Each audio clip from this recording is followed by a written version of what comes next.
بالله من الشيطان الرجيم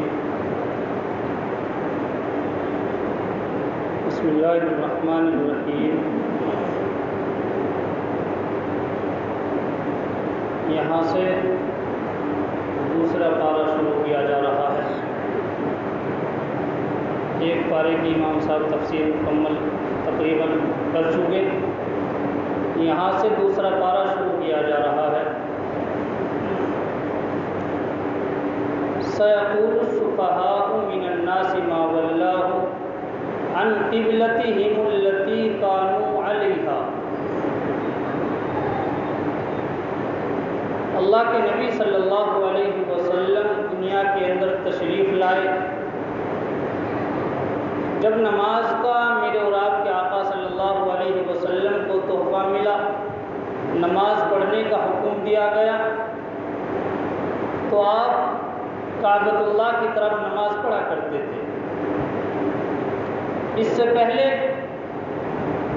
آپ بیت المقدس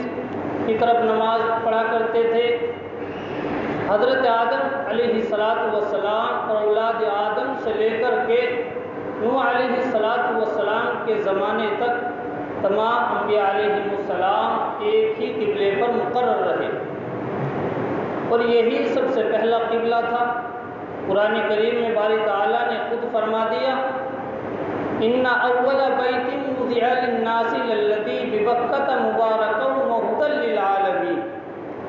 کہ سب سے پہلا گھر جو لوگوں کے لیے بنایا گیا اس زمین پر وہ گھر ہے جو مکہ کے اندر ہے۔ کون سا گھر؟ وہی خانہ کعبہ مراد ہے۔ یہاں وہ گھر ہے جو مکہ کے اندر ہے، اور وہ برکت والا گھر ہے اور ہدایت ہے جہان والوں کے لیے۔ وہدی للعالمین، ایک آدمی مراد نہیں لیا گیا، ایک پیغمبر، ایک رسول، ایک قوم، ایک امت مراد نہیں لی گئی،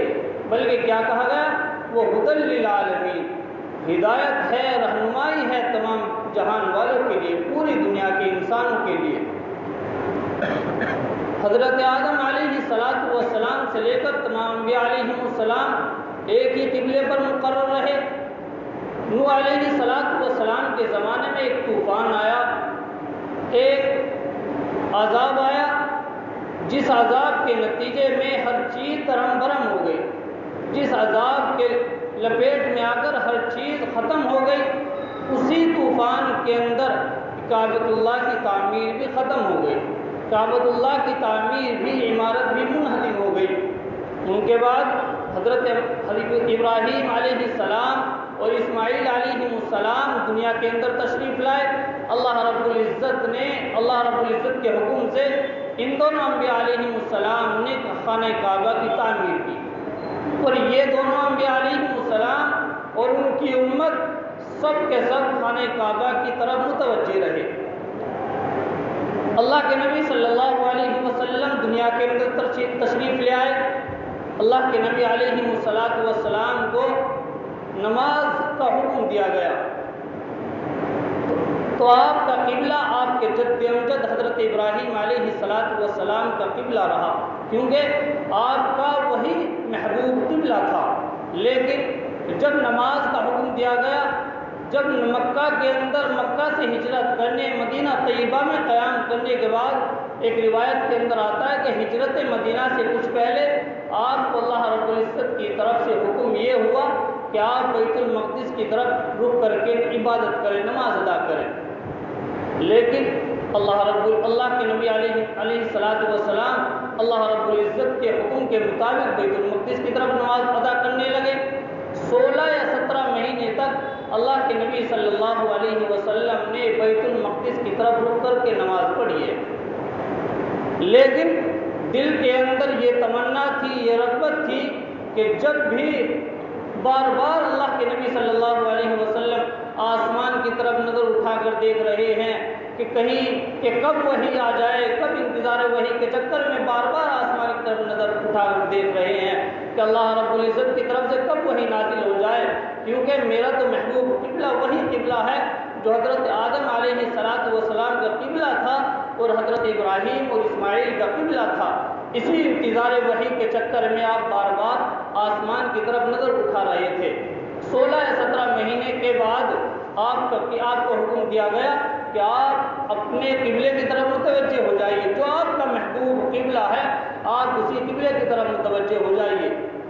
اس کے بعد جب آپ کا قبلہ آپ نے وہی خانہ کعبہ، بیت اللہ اور بیت مسجد الحرام کی طرف آپ نے رخ کر لیا تو بعض منافقین اور مشرکین اور یہودوں کو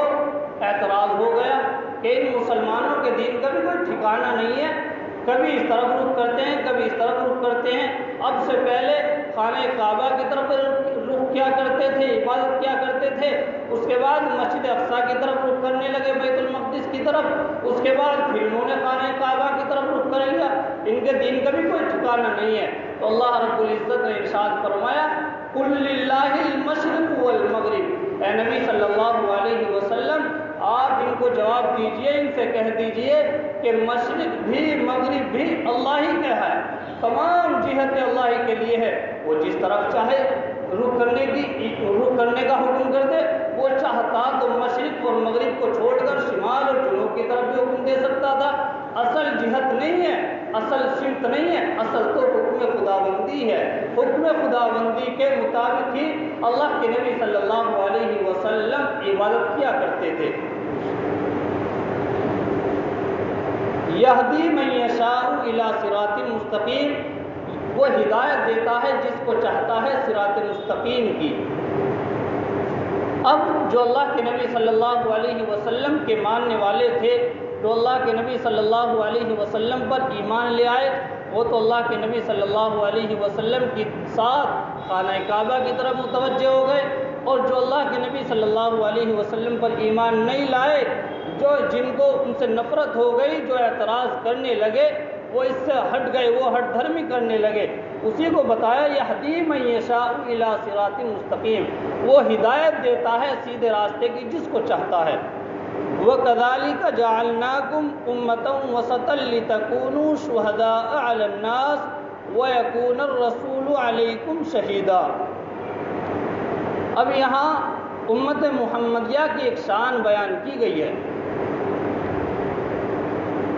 شان محمدیہ کی ایک شان بھی ہے۔ امت محمدیہ اللہ کے نبی صلی اللہ علیہ وسلم کو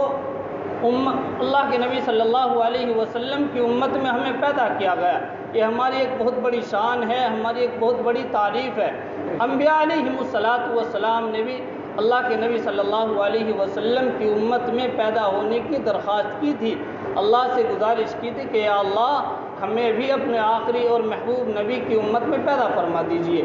تو امت محمدیہ کی ایک شان بیان کی گئی کہ اسی طرح ہم نے تم کو بنایا امت وسط، امت معتدل، انصاف کرنے والی امت ہم نے تم کو بنایا تاکہ تم لوگوں پر گواہ ہو جاؤ۔ کل قیامت کا میدان ہوگا، حشر کا میدان قائم ہو جائے گا، تمام انسان اور جنات، تمام مخلوق، تمام نسل ابن آدم کی تمام اولاد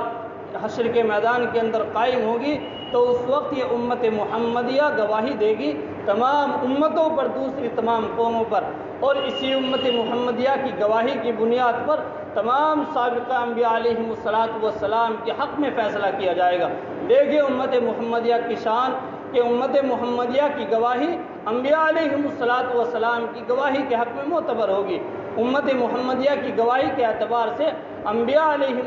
السلام کے حق میں فیصلہ کیا جائے گا۔ یہ کیوں، یہ شان کیوں، اتنی بڑی شان کیوں ہے؟ فرمایا وَيَكُونَ الرَّسُولُ عَلَيْكُمْ شَهِيدًا، تاکہ رسول ہو تم پر گواہ، اس لیے کہ نبی آخر الزماں صلی اللہ علیہ وسلم ہم پر گواہ ہے۔ اس بنیاد پر ہماری شان بیان کی گئی۔ وَمَا جَعَلْنَا الْقِبْلَةَ الَّتِي كُنْتَ عَلَيْهَا إِلَّا لِنَعْلَمَ مَن يَتَّبِعُ الرَّسُولَ مِمَّن يَنقَلِبُ عَلَىٰ عَقِبَيْهِ۔ یہاں ذکر فرما رہے ہیں وَمَا جَعَلْنَا الْقِبْلَةَ الَّتِي، جب خانہ کعبہ کی طرف اللہ کے نبی صلی اللہ علیہ وسلم کو نماز پڑھنے کا، عبادت کرنے کا حکم دے دیا، تو اللہ رب العزت اپنے لاڈلے حبیب صلی اللہ علیہ وسلم سے مخاطب ہیں اور فرما رہے ہیں کہ اے نبی، جس قبلے پر آپ متوجہ تھے، جس قبلے کی طرف آپ نماز پڑھ رہے تھے، جس کی طرف رخ کر کے آپ عبادت کر رہے تھے، وہ تمہارے لیے کوئی مقرر قبلہ نہیں تھا، وہ تمہارے لیے کوئی ہمیشہ ہمیشہ کے لیے قبلہ متعین نہیں کیا گیا تھا، بلکہ وہ تو ایک عارضی قبلہ تھا، چند دنوں کے لیے قبلہ تھا، جس کی طرف تم چند روز قائم رہے، وہ تو ایک عارضی قبلہ تھا۔ اس لیے کہ تاکہ ہمیں معلوم ہو جائے، ہم آپ کو اپنے علم سے بتا دیں، ظاہری طور پر آپ کو بھی معلوم ہو جائے کہ کون آپ کی اتباع کرتا ہے، کون آپ کے نقش قدم پر چلتا ہے، کون آپ کی پیروی کرتا ہے اور کون راستے سے پیچھے ہٹ جاتا ہے، کون ہٹ دھرمی کرتا ہے، کون نفرت اور کون مخالفت کرتا ہے، کون محبت اور پیار کرتا ہے۔ اس وجہ سے ہم نے آپ کو بیت المقدس کی طرف رخ کرنے کا حکم دیا تھا۔ اللہ کے نبی صلی اللہ علیہ وسلم کو تو معلوم تھا، غیب کے جاننے والے ہیں، لیکن بتانا اصل مقصود اللہ کے نبی صلی اللہ علیہ وسلم کو تھا، تاکہ تمہیں معلوم ہو جائے کہ کون تمہاری مخالفت کرتا ہے، کون نفرت کرتا ہے اور کون محبت کرتا ہے۔ اس وجہ سے ہم نے آپ کو بیت المقدس کی طرف رخ کرنے کا حکم دیا تھا۔ وَإِن كَانَتْ لَكَبِيرَةً إِلَّا عَلَى الَّذِينَ هَدَى اللَّهُ، اور یہ بڑی بھاری بات ہے، بڑی گرا گزرتی ہے ان لوگوں پر جو مخالفت کرتے ہیں، جو نفرت کرتے ہیں، مگر ان لوگوں پر جن کو اللہ نے ہدایت دی،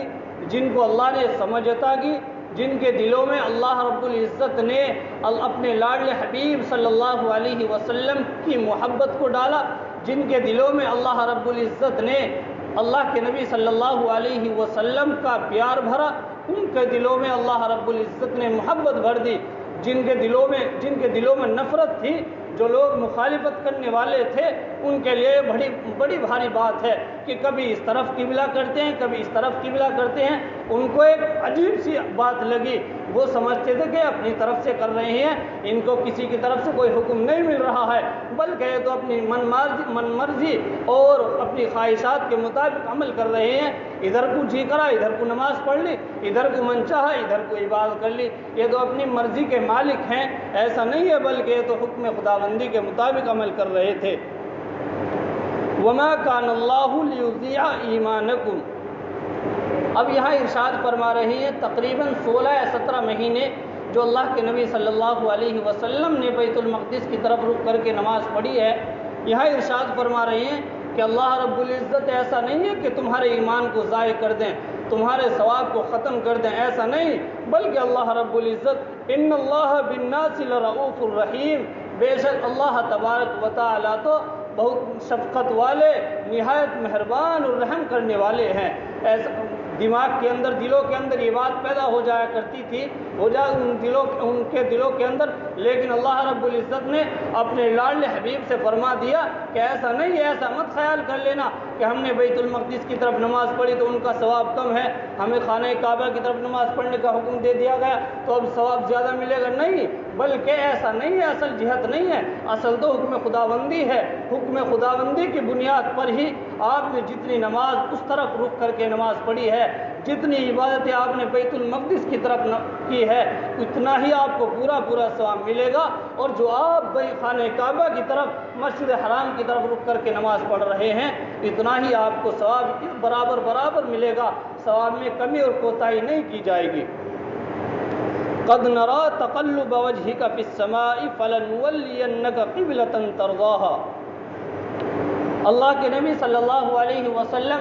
انتظار وحی میں بار بار آسمان کی طرف نظر اٹھا کر دیکھ رہے ہیں کہ کب اللہ رب العزت کی طرف سے وحی نازل ہو جائے، کیونکہ دل کے اندر ایک تڑپ تھی، ایک لگن تھی کہ میرا وہی قبلہ، اسی قبلے کی طرف، پہلے والے قبلے کی طرف ہمیں متوجہ کر دیا جائے، اسی قبلے کی طرف ہمیں عبادت کرنے کا حکم دے دیا جائے۔ حضرت آدم علیہ السلام کا جو قبلہ تھا اور میرے آباء اور اجداد حضرت ابراہیم اور اسماعیل کا جو قبلہ تھا، اسی قبلے کی طرف ہمیں نماز پڑھنے کا اور عبادت کرنے کا حکم دے دیا جائے۔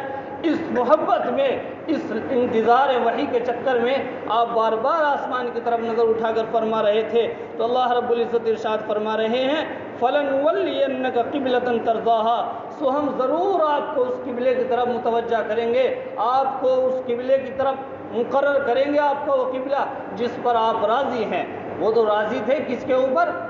خانہ کعبہ کے اوپر۔ بولو کس کے اوپر؟ خانہ کعبہ کے اوپر راضی تھے، ان کی تو چاہت یہی تھی، ان کی تو رغبت اور دلی خواہش یہی تھی کہ آپ کا قبلہ خانہ کعبہ ہی مقرر کر دیا جائے۔ اللہ رب العزت نے فرما دیا تو ہم ضرور آپ کو اسی قبلے کی طرف مقرر کریں گے، اسی قبلے کی طرف آپ کو متوجہ کریں گے، اسی قبلے کی طرف، مسجد حرام ہی کی طرف آپ کو عبادت کرنے کا حکم دیں گے جس پر آپ راضی ہیں، جس پر آپ کی خواہش ہے۔ فَوَلِّ وَجْهَكَ شَطْرَ الْمَسْجِدِ الْحَرَامِ، سو آپ پھیر لیجئے اپنے چہرے کو مسجد حرام کی طرف۔ فوراً اللہ رب العزت کی طرف سے وحی نازل ہو گئی، حکم آ گیا کہ اے نبی اپنے چہرے کو اب سے مسجد حرام کی طرف پھیر لیجئے، مسجد بیت المقدس کی طرف رخ پھیر کر اب مسجد حرام کی طرف، مسجد نبوی کی طرف، خانہ کعبہ کی طرف آپ رخ کر کے نماز پڑھیے۔ وَحَيْثُ مَا كُنْتُمْ فَوَلُّوا وُجُوهَكُمْ شَطْرًا، اور جہاں تم چاہو، جس جگہ تم ہو، جہاں جو بھی ہو، تمام انبیاء علیہم السلام، اس میں انبیاء بھی آ گئے، امت بھی آ گئی، ہر انسان اس الفاظ کے اندر آ گیا کہ ہر شخص کو یہ حکم دے دیا گیا کہ جہاں بھی تم ہو اپنا چہرہ مسجد حرام کی طرف پھیر لو۔ اب بیت المقدس کی طرف رخ کر کے عبادت کرنے کی، نماز پڑھنے کی ضرورت نہیں ہے، بلکہ اب تمہارا اب سے لے کر کے قیامت تک کے لیے تمام انسانوں کے لیے حکم دے دیا گیا کہ اب تمہارا قبلہ خانہ کعبہ کو مقرر کر دیا گیا، اب تمہارا قبلہ خانہ کعبہ ہے۔ وَإِنَّ الَّذِينَ أُوتُوا الْكِتَابَ لَيَعْلَمُونَ أَنَّهُ الْحَقُّ مِنْ رَبِّهِمْ وَمَا اللَّهُ بِغَافِلٍ عَمَّا يَعْمَلُونَ، اور جو یہ قبلہ کبھی ادھر ہوا کرتا تھا، کبھی پہلے خانہ کعبہ تھا، پھر بیت المقدس ہو گیا، پھر اللہ کے نبی صلی اللہ علیہ وسلم کی چاہت کی بنیاد پر پھر دوبارہ خانہ کعبہ کو مقرر کر دیا گیا۔ ان سب باتوں کا علم یہودیوں کو تھا، ان کی کتابوں میں، انہوں نے اپنی کتابوں کے اندر یہ سب باتیں وہ پڑھ چکے تھے کہ اپنی طرف سے نہیں کر رہے ہیں، اپنی طرف سے نہیں منچاہی زندگی نہیں گزار رہے ہیں، منچاہی اپنی طرف سے قبلہ نہیں بدل رہے ہیں، بلکہ یہ تو برحق ہے اور یہ ان کے رب کی طرف سے نازل ہوا ہے، لیکن وہ تو اپنی ہٹ دھرمی کی وجہ سے کہ کہیں ہمیں ذلیل نہ ہونا پڑ جائے، کہیں ہماری بے عزتی نہ ہو جائے، لیکن اللہ رب العزت اپنے مومن بندوں کو، اپنے مقبول بندوں کو ہمیشہ عزت دیا کرتے ہیں اور نافرمانوں کو ہمیشہ ذلیل و خوار کیا کرتے ہیں۔ اللہ وہ جانتے تھے کہ یہ حق ہے ان کے رب کی طرف سے، وَمَا اللَّهُ بِغَافِلٍ عَمَّا يَعْمَلُونَ، اور اللہ تعالیٰ کسی بات سے غافل نہیں ہے جو وہ کرتے ہیں، جو بھی ان کے دلوں کے اندر بات آتی ہے، جو بھی وہ کہتے ہیں کرتے ہیں، اللہ تعالیٰ ہر چیز سے باخبر ہیں۔ اب یہاں ایک اعتراض ہوتا ہے، صحابہ اور تابعین میں اختلاف ہو گیا کہ جب اللہ کے نبی صلی اللہ علیہ وسلم پر نماز فرض ہوئی تو آپ پہلا قبلہ بیت المقدس تھا یا خانہ کعبہ تھا؟ اس وقت قبلہ سب سے پہلے کیا تھا؟ اس سلسلے میں صحابہ اور تابعین کا اختلاف ہو گیا۔ حضرت عبداللہ ابن عباس رضی اللہ تعالیٰ عنہ کا قول ہے، وہ فرماتے ہیں کہ سب سے پہلے اول ہی سے قبلہ جب نماز فرض ہوئی آقا علیہ السلام پر شروع ہوئی سے قبلہ بیت المقدس تھا، اور 16 یا 17 مہینے تک ہجرت کے بعد یہ بیت المقدس ہی کی طرف رہے، بیت المقدس ہی کی طرف رک کر کے نماز پڑھتے رہے۔ اس کے بعد بیت اللہ خانہ کعبہ کے بنانے کی احکام نازل ہو گئے، اس طرف رک کر کے عبادت کر کے نماز پڑھنے کے احکام نازل ہو گئے، تو اللہ کے نبی صلی اللہ علیہ وسلم نے خانہ کعبہ کی طرف رک کر کے نماز پڑھنی شروع کر دی، عبادت کرنی شروع کر دی۔ حضرت عبداللہ ابن عباس رضی اللہ تعالیٰ عنہ کا تو قول یہ ہے، اور دوسرے حضرات کا فرمان یہ ہے، دوسرے حضرات کا قول یہ ہے، وہ فرماتے ہیں جب نماز فرض ہوئی تو شروع ہوئی سے قبلہ خانہ کعبہ تھا، مسجد حرام تھا، وہ کیونکہ حضرت ابراہیم اور اسماعیل علیہ السلام کا بھی قبلہ خانہ کعبہ ہی تھا، اس لیے اللہ کے نبی صلی اللہ علیہ وسلم کا بھی قبلہ مسجد حرام ہی تھا شروع سے ہی، اور 16 یا 17 مہینے تک وہ ہجرت کے بعد جب ہجرت کر گئے، جب تک آقا علیہ السلام مسجد حرام میں رہے، مسجد حرام میں رہے، مکہ مکرمہ میں رہے، مسجد حرام ہی کی طرف رک کر کے نماز پڑھتے رہے۔ جب ہجرت کر لی تو یہ ممکن نہیں رہا جب تک مکہ مکرمہ میں نہ رہے، جب تک مسجد حرام ہی کی طرف رک کر کے نماز پڑھتے رہے۔ اب مسجد نبوی کی طرف مدینہ منورہ کی طرف ہجرت فرما لی تو آپ 16 یا 17 مہینے تک آپ نے بیت المقدس کی طرف رک کر کے نماز پڑھی ہے۔ اب وہاں پہنچ کر آپ کو پہلی مرتبہ یہودیوں سے واسطہ پڑا تھا، اب ان کو اپنے سے مانوس کرنے کے لیے کہ وہ بھی میری چاہت پر، میرے نقش قدم پر چلنے لگے۔